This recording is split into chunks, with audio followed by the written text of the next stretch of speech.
Oi gente, sejam bem-vindos ao meu canal. Se você é novo por aqui, eu costumo falar sobre casos criminais reais. Só que semana passada eu resolvi trazer um novo quadro. E o nome do quadro, que é esse quadro de hoje, é Make Mitos e Lendas, em que eu basicamente sento aqui e conto uma história pra vocês. Geralmente serão mitos ou lendas, mas algum dia eu posso trazer uma história diferente, alguma história que eu tenha achado interessante e queira compartilhar. Então se vocês quiserem dar opiniões aqui embaixo, sintam-se completamente à vontade, não precisa ser apenas mitos ou lendas.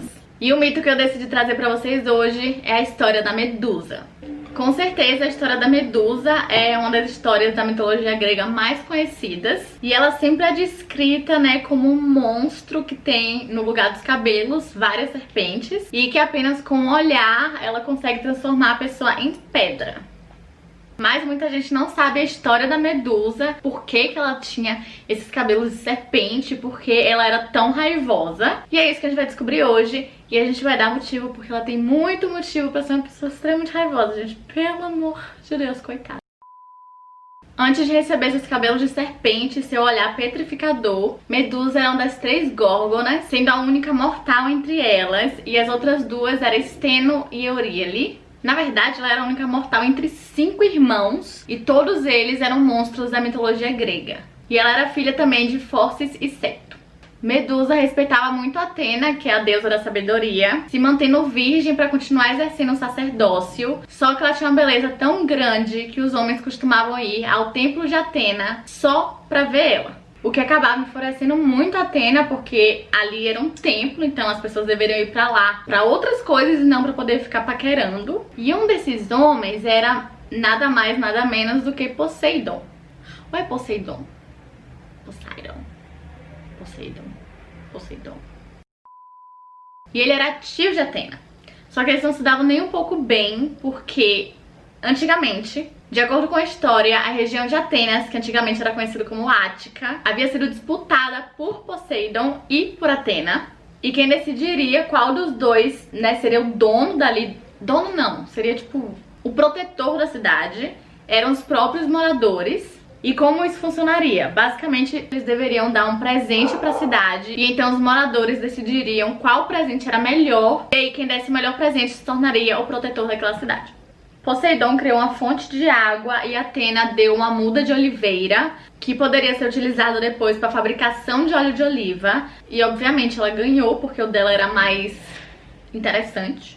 E ela então se tornou a padroeira da cidade de Atenas. Só que aí que a rivalidade que já existia entre Poseidon e Atena piorou tipo 10 vezes mais. Acontece que Poseidon estava completamente disposto a atingir Atenas de algum jeito, e ele sabia que todas as sacerdotisas de Atenas deveriam ser virgens, e então ele começou a paquerar Medusa, e ele realmente se apaixonou por ela. Só que ela não queria, ela não tinha interesse nenhum, então ela ficava se esquivando dele o máximo que ela conseguia. Até o momento em que ele cansou de ser rejeitado. E pelo fato de ele ser um deus e ele se achar o gostosão, ele achou que ele tinha privilégio sobre o corpo dela. Então a abusou sexualmente. Só que Atena viu essa cena e então ela decidiu punir Medusa.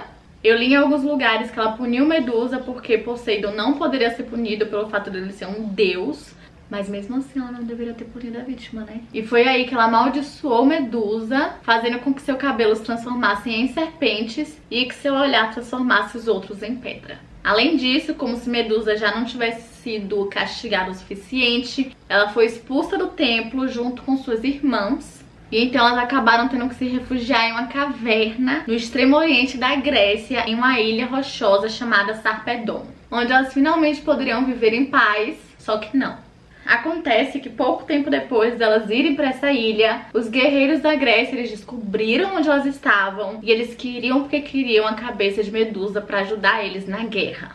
E foi a partir daí que Perseu entra na história. Só que antes de falar exatamente como ele entrou a partir desse momento, eu vou falar um pouquinho sobre a história dele, só pra gente ter uma noção básica. E Perseu era filho de ninguém menos do que Zeus com Dana. Acontece que o pai de Dana, Acrísio, havia recebido uma previsão de que o filho de Dana iria matar ele. E então o melhor jeito que Acrísio achou de resolver esse problema foi prendendo a sua própria filha em uma câmara de bronze.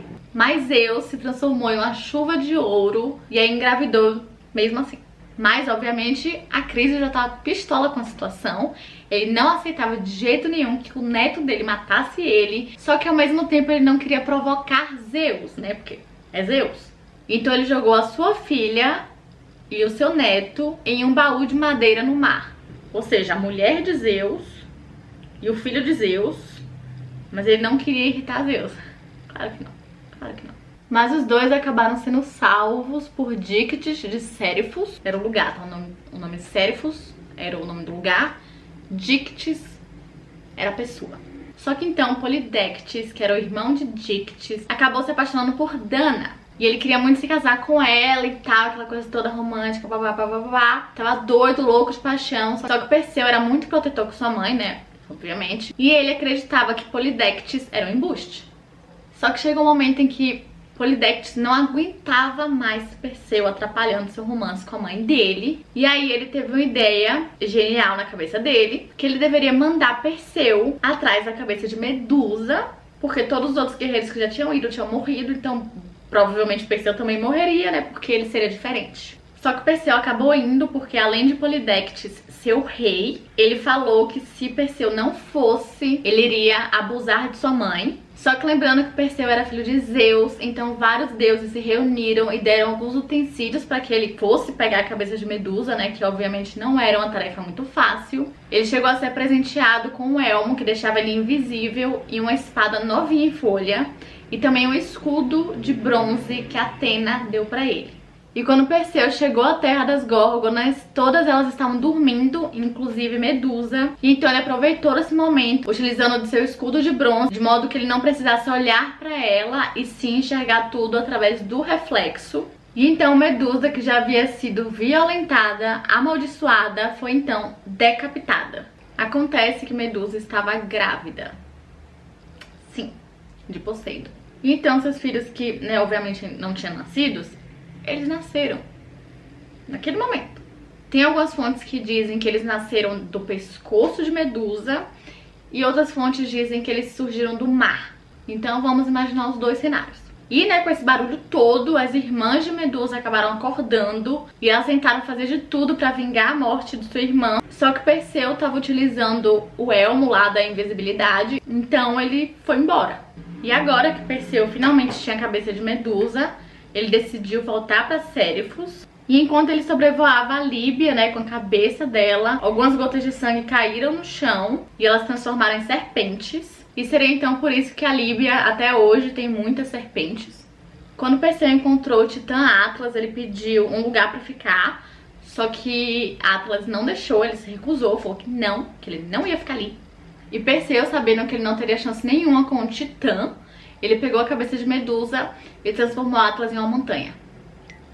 Em sua viagem de volta para casa, Perseu também encontrou Andrômeda, que era filha do rei etíope Cefeus, e sua esposa Cassiopeia. E Perseu conseguiu salvar a princesa que estava sendo sacrificada a Cetus, que era um monstro do mar, que havia sido enviado por Poseidon para punir Cassiopeia por falar que sua filha era mais bonita que as Nereidas, que eram as filhas de Nereu, que era o antigo deus lá do mar, antes de Poseidon. E quando Perseu finalmente chegou a Serifos, ele usou a cabeça de Medusa para transformar Polidectes em uma pedra. Bem feito! E logo após isso ele entregou a cabeça de Medusa para Atena. E então Atenas passou a utilizar a cabeça de Medusa como uma arma nas guerras. Apesar de na maioria das vezes as pessoas verem Medusa como um monstro, ainda existem várias pessoas que veem ela como um amuleto protetor que manteria o mal afastado. Na verdade, o nome Medusa vem de um antigo verbo grego que significa guardar ou proteger. Nos tempos antigos, ela nunca chegou a ter um templo só para ela. Dizem que o templo de Ártemis em Corfu representa Medusa, e nesse templo ela é mostrada como um símbolo da fertilidade, vestida com um cinto de cobras entrelaçadas entre si. E nos tempos mais modernos, ela tem sua imagem esculpida em uma rocha na costa de Red Beach, em Matala, na Grécia. Além disso, a bandeira da Sicília tem a imagem da cabeça da Medusa, por ser também uma imagem que representa a proteção. E também por conta dessa imagem de proteção, existem várias estátuas antigas, escudos de bronze e até mesmo navios que têm sua representação. A imagem petrificada com a cabeça de cobra de Medusa é instantaneamente reconhecível na cultura popular. O mito da Medusa teve um renascimento quando ele foi representado em alguns filmes. O primeiro filme foi Clash of the Titans, em 1981 e em 2010. E também no que a gente mais conhece, que é Percy Jackson e os Olimpianos, que foi lançado em 2010 também, onde Medusa foi interpretada pela atriz Uma Thurman. Além de no cinema, Medusa também aparece em vários livros, em videogames, desenhos animados e na televisão, mas sempre ela é vista como uma vilã. Hoje a imagem mais conhecida da cabeça da Medusa, pasmem, que eu fiquei chocada quando eu descobri isso, pertence ao logotipo da marca Versace. E segundo a Versace, ela foi escolhida por ser um símbolo da arte, da beleza e da filosofia. No século XX, a simbologia da Medusa passou a ser vista de outras maneiras. E essas outras visões não estavam apenas ligadas à figura mitológica, mas também às suas habilidades e à sua aparência furiosa. De acordo com Mary Valence e Anne Devane, no livro Fúria Feminina, desbloqueie seus segredos afirmando seu poder. Sempre que elas perguntavam às mulheres, Medusa era sempre vista como a vilã e que ela era a mulher mais horrível do mundo, embora nenhuma das pessoas entrevistadas sabia exatamente o mito da Medusa. Desse modo, o semblante da Medusa passou a ser adotado como um símbolo da ira feminina. Uma das primeiras publicações em que foi abordada esse tipo de visão para o público foi na publicação de 1978 da revista Woman, a Journal of Liberation. E a partir dessa publicação, a Medusa ela começou a ser adotada como um símbolo do feminismo e várias feministas passaram a reconhecê-la como a face única de suas próprias fúrias. E é isso, gente, esse foi o vídeo de hoje, eu espero que vocês tenham gostado. Se vocês gostaram e querem que eu continue trazendo esse quadro aqui pro canal, deixem bastante like e se inscrevam aqui também. E se vocês tiverem alguma história, não precisa ser especificamente mitos ou lendas, pode ser algum outro tipo de história, comentem aqui embaixo que eu trago pra vocês. E é isso, esse foi o vídeo de hoje.